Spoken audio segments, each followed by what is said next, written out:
Assalamualaikum warahmatullahi wabarakatuh. Ketemu lagi dengan saya Ahmad Solihin. Kali ini kita akan belajar langsung dari coding, learning by coding. Ya, pokok bahasanya mengenai fungsi. Ya. Kebetulan saya akan menggunakan Dev C++ sebagai editor untuk belajar mengenai fungsi dalam bahasa C. Ya. Oke, jadi kalau kita bikin program dalam bahasa C, kita biasanya ada header standar gitu kan ya. Kemudian main. Nah, misalnya kita kasus saja kita mau menghitung katakanlah luas lingkaran ya. Kita diminta untuk menghitung luas lingkaran dari jari-jari yang diinput. Ya, kita bisa bikin program kurang lebih seperti ini. Pertama kita deklarasi variabel ya, misalnya R sebagai jari-jari ya, kemudian misalnya float L ya sebagai luas ya. Kemudian kita akan hitung atau kita input dulu ya, printf ya, input R ya. Lalu kita pakai scanf untuk menangkap nilai R itu %i dan R, lalu kita hitung ya, luas lingkaran itu 3,14 kali R kali R. Oke, kemudian kita cetak luas lingkaran sama dengan persen F ya, bilangnya float ya, selesai ya. Kita jalankan, kita compile dan running. Oke, kita simpan dulu fungsi. Oke, kemudian kita running, kita tunggu. Jadi ya ini namanya sequential programming ya. Jadi semua dalam satu fungsi, fungsi main ya. Jadi bahasa C sendiri sebenarnya adalah kumpulan dari fungsi-fungsi gitu ya, dan fungsi yang selalu ada dalam bahasa C adalah fungsi main. Ya ini sebagai starting awal gitu ya, sebagai awal dari satu program dijalankan adalah dari fungsi main. Nah, selanjutnya dari fungsi main itu setiap statement itu akan dijalankan baris per baris, atau setiap statement akan dijalankan. Nah, di sini juga ada beberapa fungsi yang sebenarnya kita sudah familiar untuk menggunakan, seperti printf. Ini adalah fungsi ya, printf adalah fungsi, scanf ini adalah fungsi ya, yang mana fungsi ini sebenarnya definisinya ada di stdio.h. Makanya kita harus menyertakan include stdio.h, standard input output header. Nah, kalau ini tidak disertakan, maka di sini akan ada error, printf, scanf akan ada error. Oke, kembali ke program. Kita akan input misalnya 10 ya. Oke, enter. Nah, luas lingkarannya adalah 314 ya. Saya kira ini sesuai dengan rumus atau formula dari luas lingkaran. Nah, selanjutnya kita akan coba belajar ada kalanya satu program gitu kan ya, itu prosesnya itu berulang kali diperlukan di banyak tempat ya, misalnya menghitung luas lingkaran gitu kan ya. Menghitung luas lingkaran ternyata tidak cuma di sini diperlukan, tapi mungkin di tempat lain bisa jadi diperlukan. Maka itu bisa kita buat sebagai satu fungsi gitu kan ya, yang tentunya manfaatnya adalah salah satunya adalah reusable ya, bisa digunakan berulang kali ya, dan juga bisa ya lebih praktis gitu ya, readability-nya juga lebih baik. Nah, bagaimana kalau kita mau membuat fungsi? Nah, sekarang ya, kalau mau membuat fungsi sederhana gitu kan ya, ada tiga bagian ya pada saat kita mau membuat fungsi. Yang pertama adalah deklarasi fungsi. Ya, kemudian yang kedua adalah definisi fungsi. Kemudian yang ketiga adalah pemanggilan dari fungsi itu. Gitu ya. Itu 3 bagian terkait dengan fungsi. Mari kita buat deklarasi. Deklarasi itu biasanya ada di atas main, ya, atau setelah header. Setelah include header, kita deklarasi. Nah, untuk mendeklarasikan fungsi, kita cukup menyebut luaran dari fungsi tersebut. Nah, kita bisa ini deh, apa namanya, tipe dari fungsinya apa kita sebut. Misalnya void luas lingkaran misalnya. Ya, parameternya apa? Ya, parameter itu adalah masukan dari fungsi. Untuk fungsi ini bisa berjalan, maka kita perlu masukan. Kita perlu parameter, ya. Nah, boleh nggak ada parameter? Boleh. Ya. Satu fungsi bisa jadi tidak ada parameter karena memang tidak meminta inputan, gitu ya. Nah, ini kebetulan kita parameternya R. Jadi, sehingga nanti intinya kalau dimasukkan jari-jari, nanti harus keluarnya adalah cetakan luas lingkaran. Ya. Nah, kemudian yang kedua adalah definisi fungsi. Nah, di bagian bawah itu kita bisa definisikan fungsi luas lingkaran. Integer R itu isinya apa. Nah, katakanlah kita copy di sini ya. Luas lingkaran. Nah, bisa seperti ini ya. L sama dengan 3,14. Ini R-nya dari sini. Kemudian luas lingkaran sama dengan L. Oke, kemudian kita panggil ya. Bagian kedua adalah definisi fungsi. Kemudian kita panggil luas lingkaran. Dan parameternya adalah R. Tidak perlu menyebutkan tipe datanya karena proses pemanggilan hanya variabelnya saja yang dikirimkan. Oke, nah kita coba compile dulu. Nah, di sini ada error ya. Terlihat di sana ada error bahwa L ini tidak dideklarasikan dalam scope ini, gitu ya.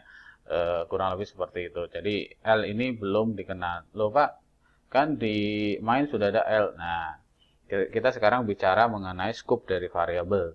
Ya, variabel itu punya scope, punya jangkauan, punya ruang lingkup. Ya, ada ruang lingkup lokal, ada ruang lingkup global. Nah, dalam kaitannya dengan fungsi main di sini, maka seluruh variabel yang ada di dalam main hanya dikenal oleh fungsi main. Mudahnya begitu. Ya.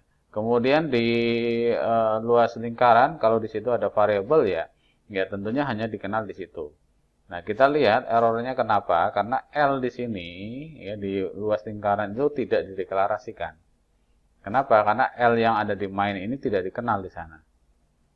Ya, cara penyelesaiannya ada dua. Yang pertama kita bisa deklarasikan di sini float L, ya, di mana L yang ada di luas lingkaran dengan L yang ada di main ini berbeda, dua variabel yang berbeda dan tidak saling mempengaruhi. Ya, sebenarnya yang di main di sini nggak kepakai pada akhirnya kalau seperti ini ya, tidak kepakai. Itu cara pertama. Kita coba compile, ya, compile.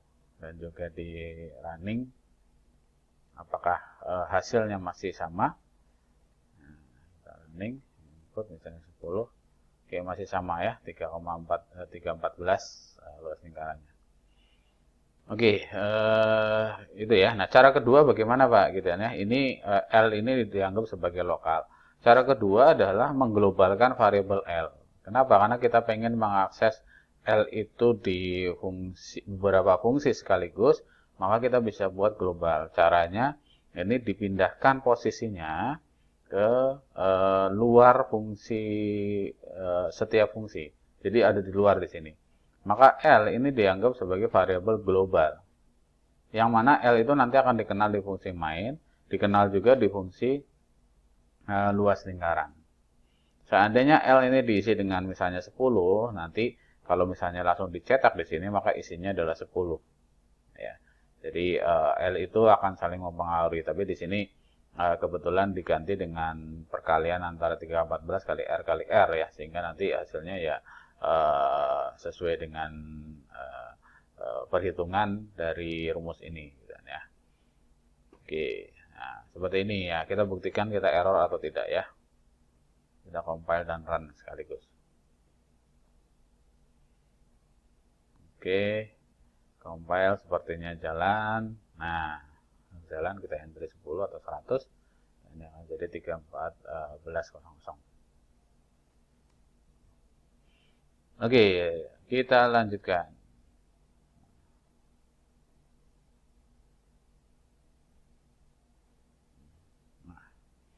Nah, itu variabel lokal dan global ya. Selanjutnya, return value itu apa, Pak? Gitu kan ya. Nah, ini kebetulan fungsi luas lingkaran ini tidak punya return value karena tipe fungsinya adalah void. Void ini maksudnya apa? Maksudnya di dalam fungsi tersebut tidak mengeluarkan apa-apa, ya, tidak punya luaran apa-apa. Ibaratnya mesin itu nggak punya luaran, ya. Contoh yang punya luaran misalnya katakanlah motor, kalau kita anggap motor itu sebagai satu mesin, ya, satu fungsi, ya, fungsinya untuk katakanlah mengantarkan kita ke satu tempat gitu kan ya. Nah, maka inputan dari motor itu apa? Oh ya, motor agar bisa jalan itu kita butuh bensin, kemudian kita butuh operator, kita starter, kunci dan sebagainya gitu ya. Nah, agar motor itu bisa jalan butuh parameter, butuh inputan tadi. Itulah parameter.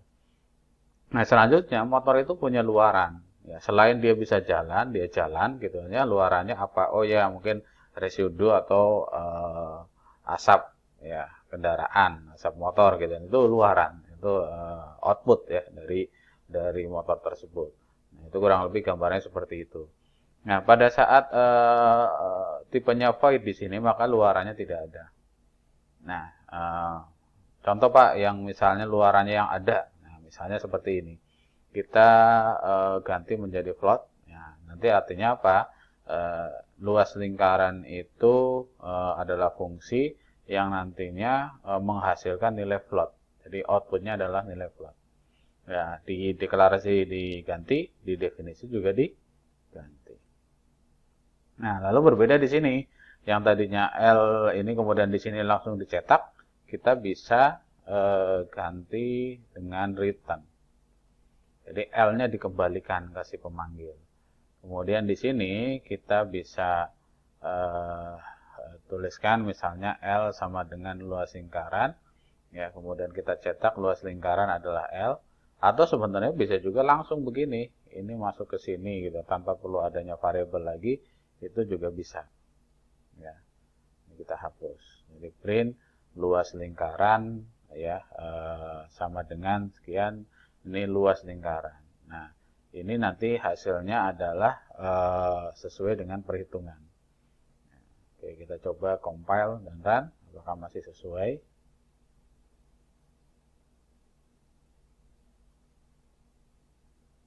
Nah, 100, nah masih sesuai ya, masih sesuai.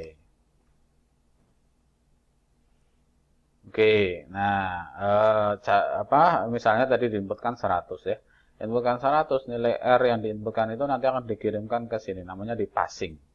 Ya, passing itu sebenarnya passing variable ada dua, ada passing by value, ada passing by reference gitu ya. Nah, tapi dalam contoh ini adalah passing by value.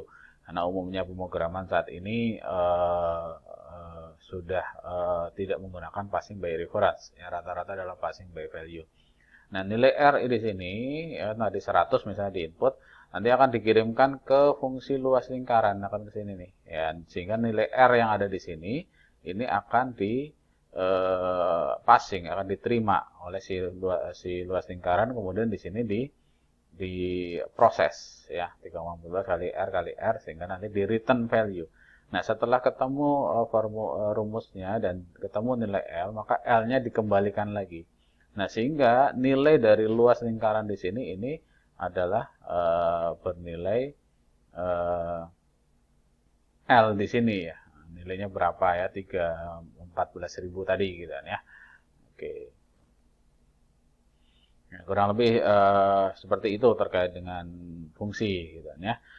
Nah, kita balik lagi ke tadi ya sedikit terkait dengan scope ya.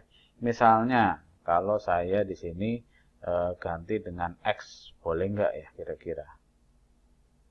Nah, kalau saya ganti X ya, deklarasinya pakai R, kemudian di sini definisinya pakai X, kemudian dikirimkan di sininya pakai R. Kira-kira boleh nggak? Ya, kita coba ya. Kita coba compile.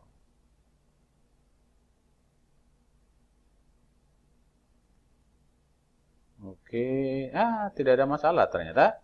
Ya, misalnya ini 10, hasilnya masih tetap benar. Ya, jadi tidak ada masalah saat diganti. Kenapa bisa demikian? Karena sebenarnya yang penting di sini adalah tipe datanya, integer R, ya integernya. Nah, R-nya ini hanya sebagai nama variabel. Ya mau namanya apapun sebenarnya nggak masalah. Ya, terus kaitannya dengan yang R yang ada di sini sebenarnya nggak ada kaitannya karena eh, ini adalah variabel lokal ya. Kemudian yang di sini adalah variabel lokal di main, ini lokal di luas lingkaran. Akan salah kalau misalnya R ini dimintanya integer ya, tapi di passingnya dikirimnya berupa non integer. Contoh misalnya saya langsung misalnya 0, misalnya 10,5. Nah, kalau seperti ini ada dua kemungkinan ya, bisa error atau bisa ada penyesuaian ya. Kita coba compile.